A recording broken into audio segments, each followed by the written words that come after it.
Hi guys, today we are going to be taking a break from gaming and we're going to be having a look at this lovely Pioneer multiplayer compact disc player, model PD-X77M. Now there's a reason we're going to be taking a look at this one. It's quite unusual in its structure, and probably the first thing you're going to notice as well is this very strange little cartridge port. But have no fear, we're going to get right into that. And if you're wondering why there's an FM tuner underneath, that's only so that I can actually have power running to this thing, because it has a specific type of connector on the back that only works with this kind of unit. So I think the first thing we'll do is actually eject the cartridge. So if we take this out, see that now brings it out. So what you can see is this basically is a Cartridge Magazine type of thing, which is quite cool. You can see what it do is you basically put the discs in. So what you do is open it up like this and you put them face down, and then just load that in. And then what you would simply do is just push that back in and it's now ready. So when you want to start, say for example, at the moment we have a disc in disc 1 and not in the others. So it will just automatically pull that in and get started on it. And then when you stopped, you can stop it and then it just returns the magazine. So I think the next step is to take the top off and have a look, see what's going on inside.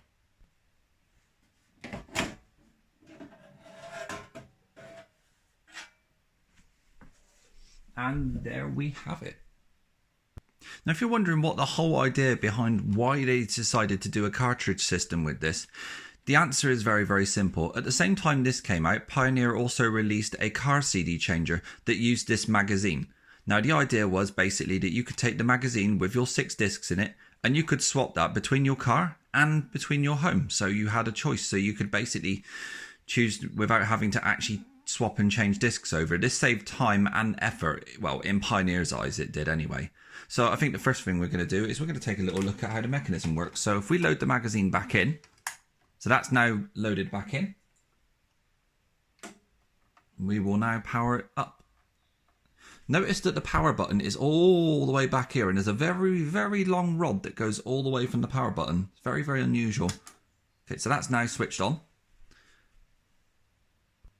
Now the keen eye people would have noticed that this laser module is actually upside down, and you're absolutely right, this plays the discs completely upside down.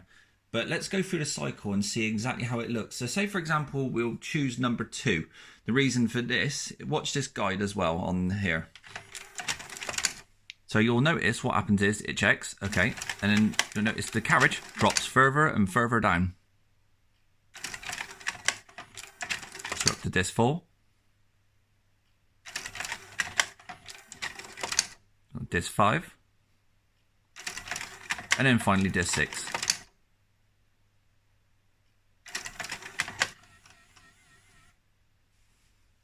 And then we load disc 1, which we know is in there.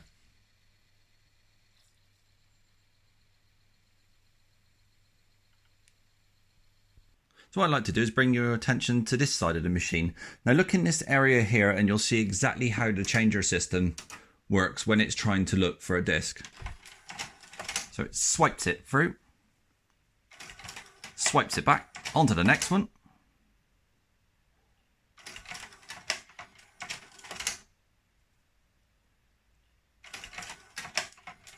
You'll notice it pushes the entire carriage down with the laser.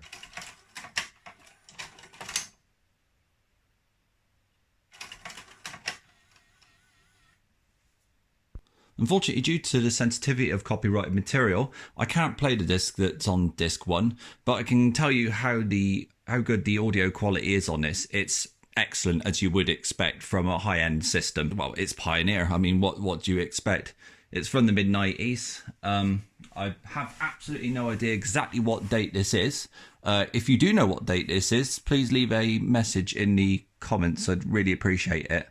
And again, this trio tuner is only here just to basically power this, but I may be doing a video about the whole trio hi-fi that I do have downstairs in a future video.